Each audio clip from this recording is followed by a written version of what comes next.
رحمتنا د الله دی پلوشان دی مبارک سا رمضان. قدرمنو اوریدونکو، ستاسو پام را اړوو د الحاج مولوي محمد یاسین فهیم صاحب یوې عالمانه وینا ته. په دې هیله چې تر پای شبو پورې راسره مل اوسئ. رمضان دی مبارک سا رحمتنا د رب ډېر وي، د جنت دروازې خلاصې. رحمتنا د رب ډېر وي، د جنت دروازې خلاصې. بسم الله الرحمن الرحيم. الحمد لله رب العالمين حمد الشاكرين. الصلاة والسلام على سيد الأنبياء والمرسلين سيدنا ونبينا وشفيعنا ومولانا محمد وعلى آله وأصحابه الطيبين الطاهرين. قدرمنو اوریدونکو د ژوند د لارې د خپرونې مینوالو، السلام علیکم ورحمة الله وبرکاته. ستاسو روغتیا او خوشحالي د پاک رب نه غواړم، په دې هیله چې د صحت او عافیت جامې په تن ولرئ او خوشحالي مو په برخه وي. دا دی زه محمد یاسین فهیم د ژوند د لارې د خپرونې په وړاندې کولو کې ستاسو په خدمت کې یم. زموږ د نننۍ خپرونې موضوع روژې ته عمومي کتنه. قدرمنو اوریدونکو، د نفس ضبط او د نفس کنترول او همدارنګه د نفس اداره داسې یو کار دی چې هیڅ انسان ورڅخه بېنیازه کیدی نشي. باید د هر انسان نفس کنترول وي او هغه د دې په اختیار کې وي، ځکه چې د هر عقل او ضمیر لرونکی انسان په ښه توګه پوهیږي که چیرې هر انسان د خپلو خواهشاتو واګي په هر میدان کې آزاد پریږدي او وغواړي خپلو ټولو نفساني غوښتنو ته عملي جامه ور واغوندي، نو بې له شکه د بشریت ژوند د ځمکې پر مخ د څو ورځو په بهیر کې پای ته رسیږي. بس ژوند به بیا حیواني ژوند وي، هلته به انسانیت د سره نه وي. او که انساني ژوند د ځمکې پر مخ د څو ورځو په بهیر کې پای ته هم ونه رسیږي، لږ تر لږه داسې بڼه به غوره کړي چې د هر چا لپاره به د زغم وړ نه وي.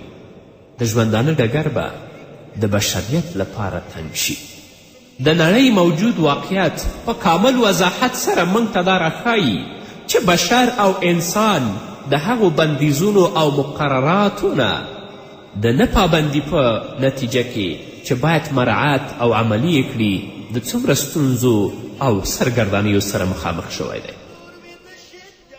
دا بریدونه او حدود د هغو قواعدو او مقرراتو څخه عبارت دي چې علیم، خبیر او قادر ذات د بشر دپاره ټاکلي دي، تر څو د هغې سره سم خپل منځني روابط او اړیکې برابرې کړي، ځکه چې یوازې الله تعالی د دې حق لري چې حدود او بریدونه مقرر کړي او بندگان د هغې سره سم ژوند وکړي. یوازې الله تعالی د امر او نهی واکدار دی. یوازې هغه ذات د هر چا نه زیات علیم، حکیم او رحیم دی.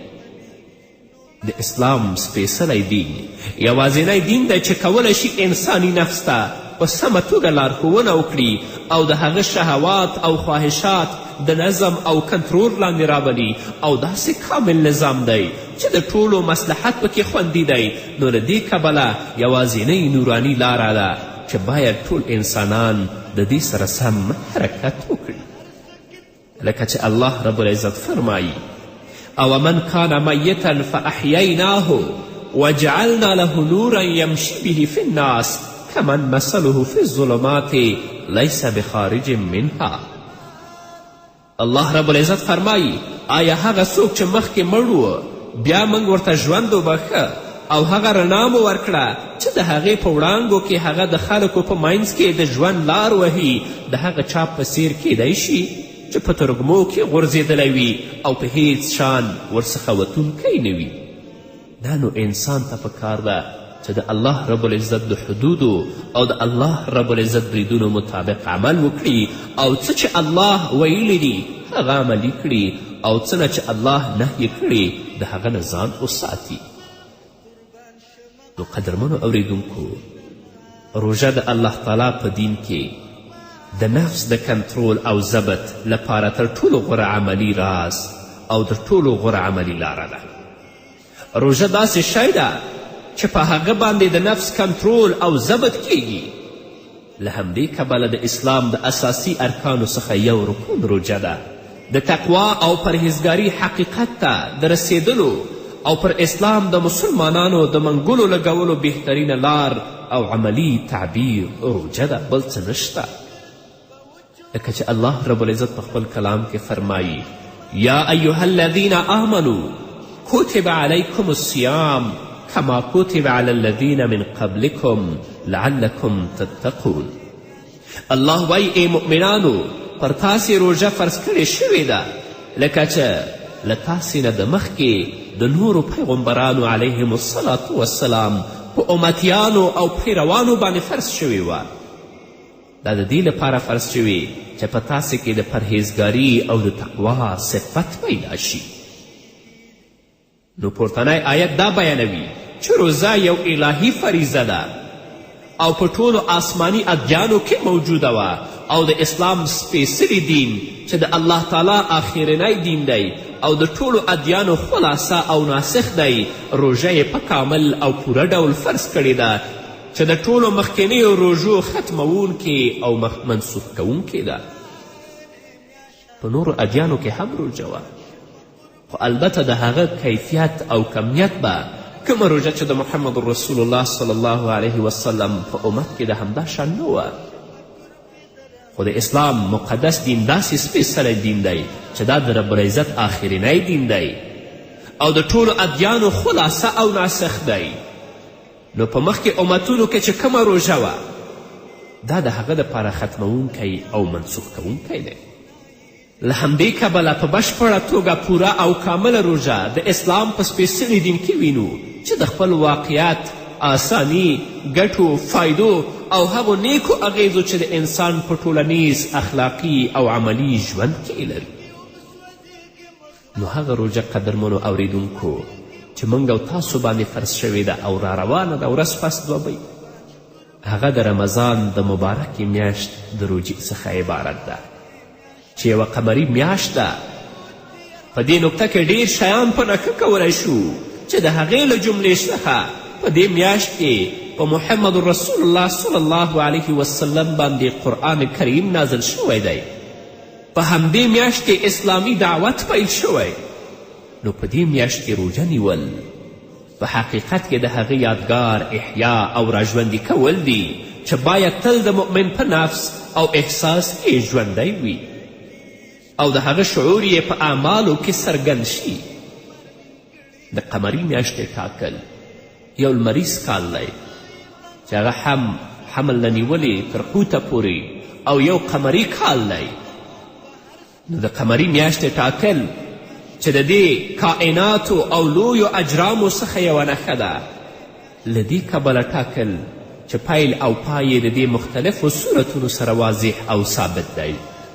د تزویر او د تحریف زمینه په کامله توګه له منځه وړي. نو په دې اساس هیڅ قدرت نشي کولی چې مسلمانان بېلارې کړي او مسئله د تحریف لوري ته بوزي. رسول الله صلی الله علیه وسلم فرمایلی دي عن ابي هريره رضي الله عنه يقول قال النبي صلى الله عليه وسلم او قال ابو القاسم صلى الله عليه وسلم صوموا لرؤيته وافطروا لرؤيته فإن غمي عليكم فاكملوا عدة شعبان 30 رواه البخاري.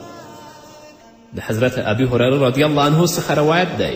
هغه وایي چې رسول الله صلی الله علیه وسلم وفرمایل د سپوږمۍ په لیدلو روژه ونیسئ او د دې په لیدلو یې ماته کړئ او که سپوږمۍ د ورېځ په وسیله پټه شوې وه نو د شعبان د میاشتې 10 ورځې پوره کړئ او د هغه نه وروسته بیا روژه ونیسئ.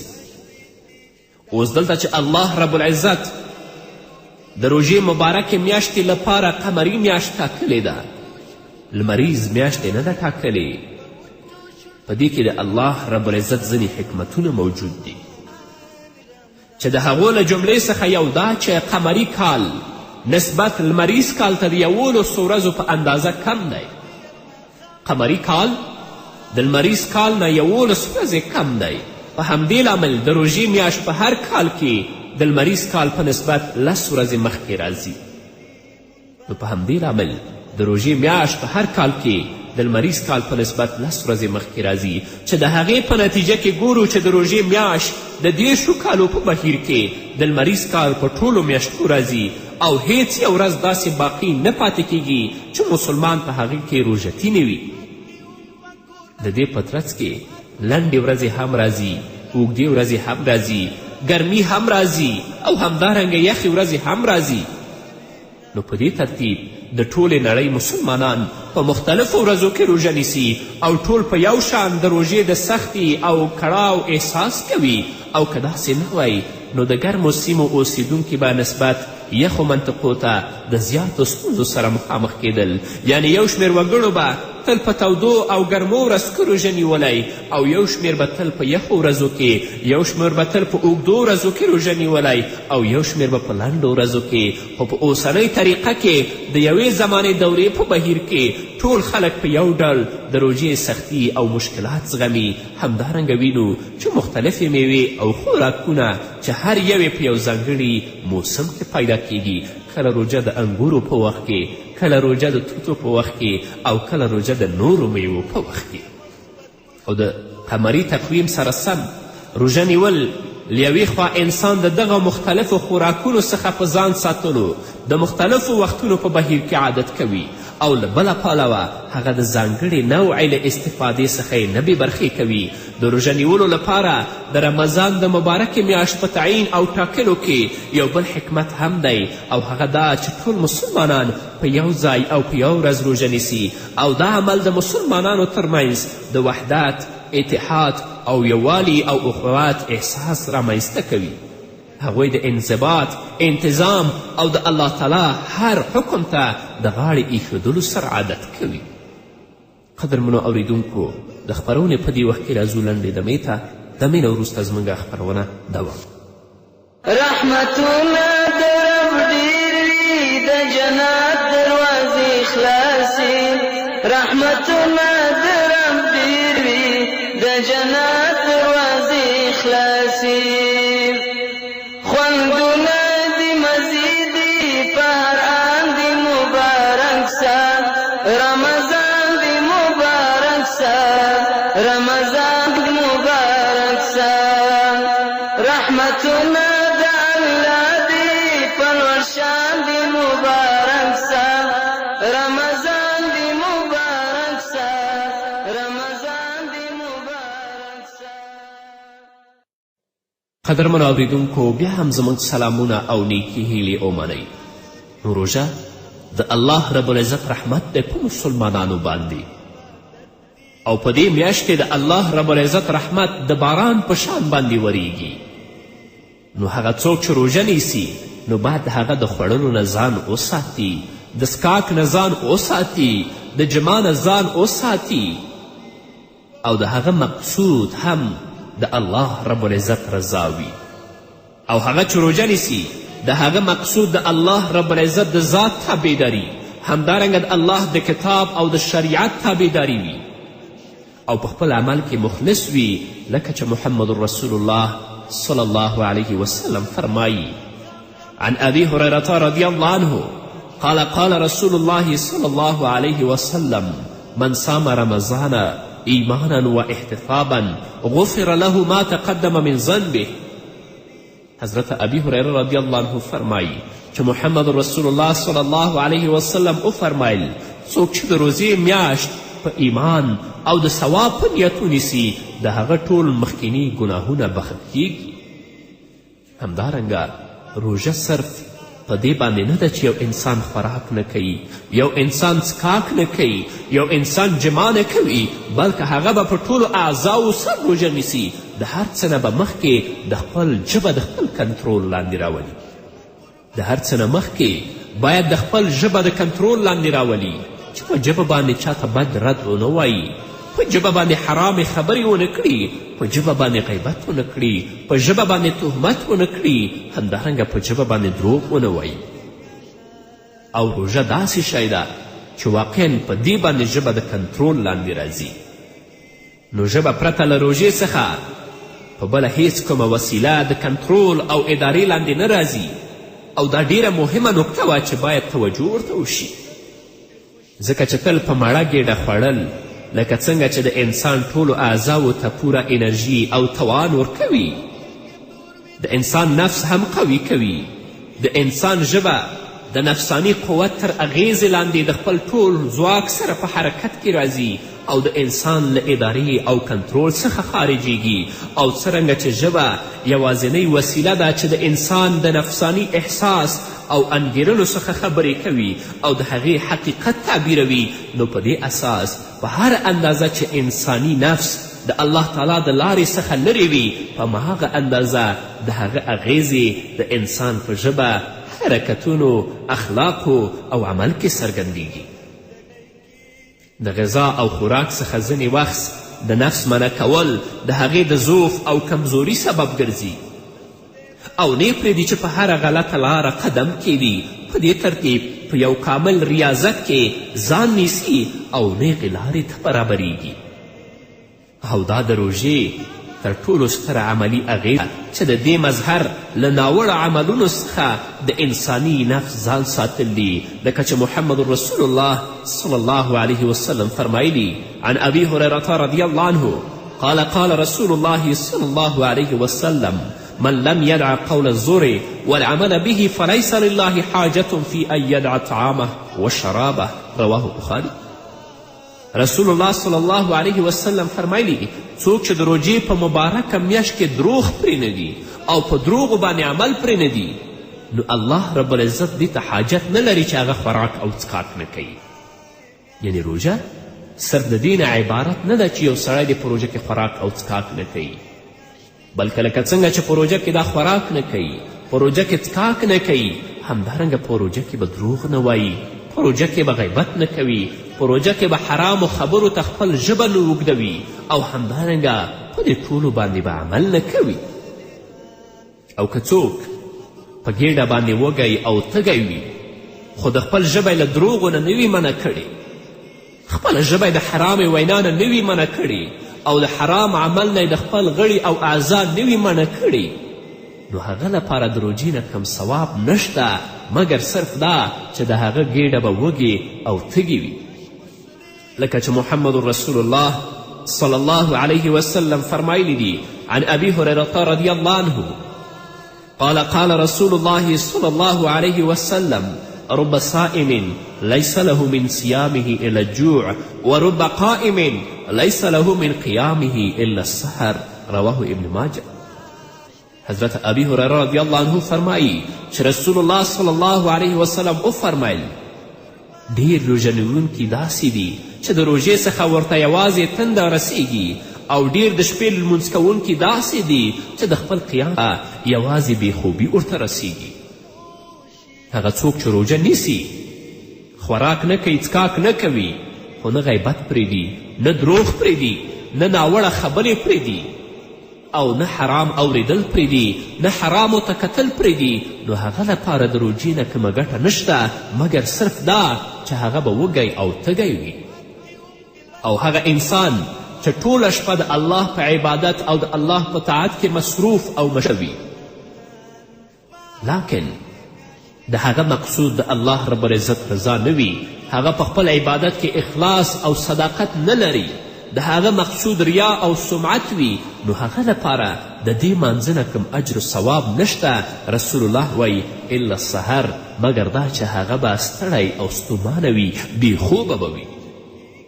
نو الله رب العزت دې موږ ته توفیق راکړي چې د روژې آداب، د روژې شرایط، د روژې احکام ټول مراعت کړو، او کوم عبادت یا په ورځ کې یا په شپه کې چې کوو، زموږ مقصود په هغه کې د الله رضا وي، د الله رب العزت خوشحالول وي، او زموږ عبادت د الله لپاره وي چې الله رب العزت موږ د خپل عبادت نه بې برخې نه کړي. نو بېشکه د نفس پاکوالی او سپېڅلتیا د روژې له اساسي اهدافو څخه دی، لکه چې رسول الله صلی الله علیه وسلم د روژې په راتلو وفرمایل چې کله به روژه راغله، رسول الله به فرمایل: د روژې میاشت په تاسو راغله، د برکتونو میاشت چې الله تعالی تاسو په هغې سره پوهوي او خپل رحمتونه نازلوي، ګناهونه نابودوي او په دې میاشت کې الله دعاګانې قبلوي، نو الله ته د خپلو نفسونو څخه خیر ښکاره کړی او یقینا بدمرغه او ازلی بدبخت انسان هغه دی چې په دې میاشت کې د الله رب العزت د رحمت څخه محروم پاتې شي. نو روژه د انسان د نفس لپاره د الله تعالی پر اطاعت د استقامت او صبر تر ټولو غوره عملی تمرین دی او د انساني ارادې قوت پیاوړی کوي، خو په دې شرط چې مقصود دلته د الله رب العزت رضا وي او په هغه کې اخلاص او صداقت وي. د روژې میاشت به چې کله راغله، رسول الله صلی الله علیه وسلم به آواز کوه چې دا د برکتونو میاشت ده او دا هغه میاشت ده چې په دې کې الله رب العزت تاسې د خپل په رحمت کې رانغاړي او الله رب العزت خپل رحمتونه نازلوي. په دې میاشت کې الله ګناهونه نابودوي، خو د چا ګناهونه؟ هغه څوک چې روژه نیسي او د تضرع او عاجزي لاسونه الله ته پورته کوي او د خپلو ګناهونو بخښنه او مغفرت د الله نه غواړي. دا هغه میاشت ده چې په دې کې الله دعاګانې قبلوي، خو د هغه چا دعا چې هغه روژه په ټول اخلاص او صداقت او په پوره نیت سره ونیسي. دا نه چې په خولې باندې خوراک او څښاک نه کوي، نور چې هر فحشا او بدبختي په ژبه راځي هغه وایي او هر فحشا او بدبختي په سترګو ګوري او په غوږونو یې اوري. د دې دعا الله نه قبلوي او الله د دې ګناهونه هم نه معاف کوي. رسول الله صلی الله علیه وسلم فرمایي چې تاسو خپل رب ته د خپلو نفسونو څخه خیر ښکاره کړئ. فألوا الله من انفسکم خیرا. او بدبخت انسان به هغه وي چې په هغې باندې د روژې مبارکه میاشت تیره شي، بیا هم په دې میاشت کې هغه د الله رب العزت د رحمت څخه محروم پاتې شي. الله رب العزت دې موږ د خپل رحمت څخه نه محروموي. راشئ چې دې میاشت ته تیاری وکړو او په پوره اخلاص او صداقت سره د دې میاشتې روژه ونیسو چې الله رب العزت په دې میاشت کې زموږ ګناهونه معاف کړي او الله رب العزت په خپل رحمت او مغفرت کې موږ راونغاړي.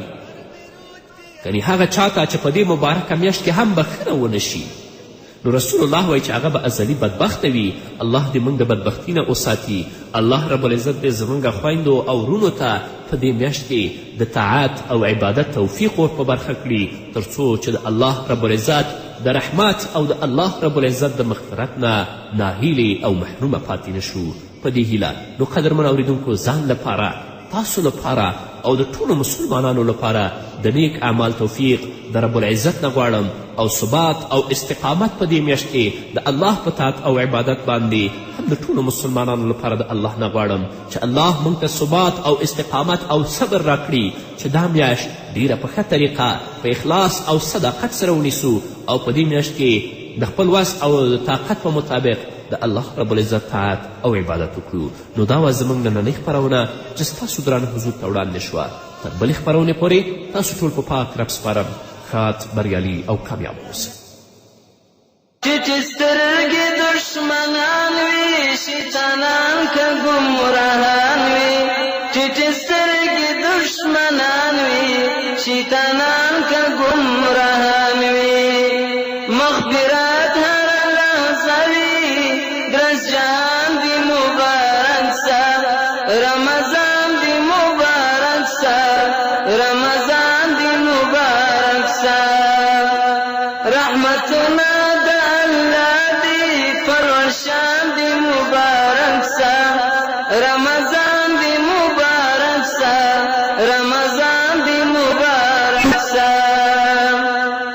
عبادتنا د مولا دی ځواک د قدرت ښکاري. عبادتنا د مولا دی ځواک د قدرت ښکاري. هڅه مسلمان کا هیله